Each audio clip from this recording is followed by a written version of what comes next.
মালদায় প্রধানমন্ত্রী নরেন্দ্র মোদীর প্রোগ্রামে যাওয়ার জন্য এবারে সীমান্তে কর্তব্যরত বিএসএফ জওয়ানদের আমন্ত্রণপত্র জানালেন ইংরেজবাজারের বিধায়ক শিরূপা মিত্র চৌধুরী। তিনি ইংরেজবাজার বিধানসভার ভারত বাংলাদেশ সীমান্তবর্তী কুমার কেষ্টপুর এদিন আমন্ত্রণপত্র বিলি করতে যান। বিএসএফ জওয়ান এবং আধিকারিকদের আগামী 17 জানুয়ারি মালদা প্রধানমন্ত্রীর সরকারি কার্যসূচি অর্থাৎ মালদা টাউন স্টেশনে বন্দে ভারত স্লিপার কোচের উদ্বোধনে মুহূর্তে সাক্ষী থাকার আবেদন জানান। আমাদের প্রধানমন্ত্রী, যশস্বী প্রধানমন্ত্রী ভারতবর্ষের নরেন্দ্র মোদীজি আসছেন মালদাতে। তাই আজকে আমি ইংরেজবাজারের বিধায়ক হিসাবে বিভিন্ন জায়গাতে ঘুরে মানুষকে, সাধারণ নাগরিক বৃন্দকে আমন্ত্রণ জানাচ্ছি তারা যেন সে প্রোগ্রামে যান। সেই সঙ্গে যারা সরকারি কাজ করেন এবং আমাদের এই যে এই বর্ডারে যারা সেন্ট্রি দাঁড়িয়ে রয়েছেন দিন রাত আমাদের রক্ষা করার জন্য, অবশ্যই তারা পরিষেবা দিচ্ছেন, সেবা দিচ্ছেন, তাদেরকেও আমি আমন্ত্রণ জানাচ্ছি। যদি সময় পান তাহলে ঘন্টাখানেকের জন্য ডিউটি বা পারমিশন নিয়ে তারা যদি মোদিজির সভায় আসতে চান তাদেরকেও আমি আমন্ত্রণ জানাচ্ছি। তাই আজকে বিওপিগুলোতে ঘোরা, আপনারা জানেন নির্ভয়াদি হিসাবে প্রতি সপ্তাহেই আমি এই বর্ডার রোড দিয়ে যাতায়াত করে দেখার চেষ্টা করি যে আমাদের যারা জওয়ান তারা কেমন আছেন, তাদের প্রতি একটা শ্রদ্ধা, সম্মান, দেশভক্তি, দেশপ্রেমের কথা বলা।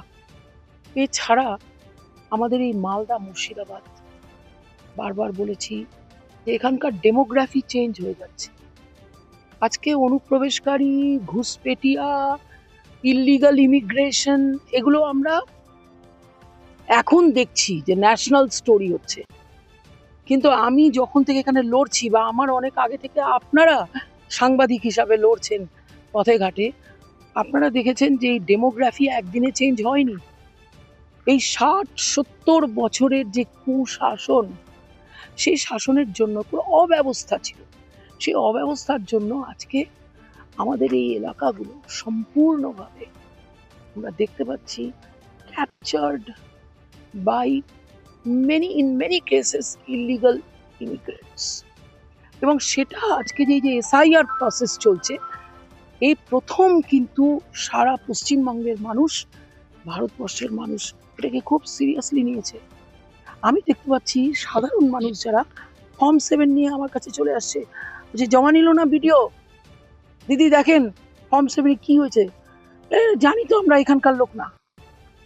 এই যে সাধারণ মানুষের মধ্যে একটা জাগরুকতা হলো, এটা কিন্তু এই গভর্নমেন্ট, মোদী সরকারের যে একটা সিস্টেমকে ঠিক করার যে প্রবণতা বা প্রচেষ্টা, এবং ইনফ্রাস্ট্রাকচার, টেকনোলজিক্যাল আপগ্রেডেশন, এগুলো আজকে বিএসএফ এর মধ্যে যা হয়েছে কল্পনার অতীত। আর ডিটেল হয়তো আমি আপনাদের দিতে পারবো না সিকিউরিটির কারণে, কিন্তু আমি এটুকু বলতে পারি যে এই রাস্তার উপর দিয়ে গেলে দেখবেন বায়ো টয়লেট লাগানো আছে, জলশূন্য টয়লেট ব্যবহার করার জন্য মহিলা জওয়ান রয়েছে, সবাই রয়েছে। 33% মহিলা জওয়ান রয়েছে এবং তারা নিশ্চিন্তে ওয়েল ট্রেন্ড, তারা কিন্তু দাঁড়িয়ে আছে বর্ডারে। এবং দেখবেন যে আগে এখানে এই রাস্তায়, আমি 12 বছর আগে, 10 বছর আমি দেখছি, আগে কোনো লাইটই ছিল না, অন্ধকার পড়ে থাকতো। এই শ্মশানি থেকে শুরু করে এইসব এমএসপুর, কুমারপুর, এসব জায়গায় কোনো লাইটের ব্যবস্থা ছিল না। এখন ঝকঝক করছে লাইট। এবং এখন যখন আমি পরিদর্শনে ছিলাম গত সপ্তাহে, আমি লাইটের পরিদর্শন করছিলাম যে কোন হাইটের লাইট এখানে আরো দরকার।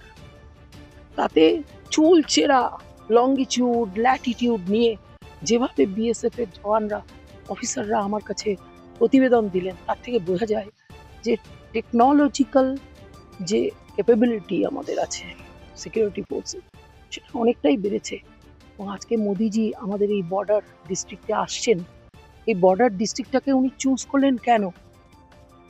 আপনাদের কি মনে হয় না যে উনি গুয়াহাটি থেকে এই ট্রেনটিকে লঞ্চ করতে পারতেন, বা হাওড়া থেকে? অনেক কনভিনিয়েন্ট হতো ওনার পক্ষে, কিন্তু উনি এখানে উড়ে আসছেন মালদা জেলায়। কেননা পশ্চিম বাংলার যে ন্যাশনাল সেফটি সিকিউরিটি কনসার্ন, এবং আজকে যে স্ট্র্যাটেজিক্যালি মালদার যে ভৌগোলিক অবস্থান, তাতে আমাদের দেশের সুরক্ষা কম্প্রোমাইজ হয়ে যেতে পারে। তার জন্য কিন্তু মোদিজি চিন্তিত। এবং আমার মনে হয় যে সমস্ত কিছু ভেবে চিন্তেই এই বর্ডার এলাকার মানুষের স্বার্থে, তাদের ওয়েলফেয়ারের জন্যই উনি এখানে থেকে আমাদের এসে আমাদেরকে এই বিভিন্ন প্রকল্প উদ্বোধন করছেন।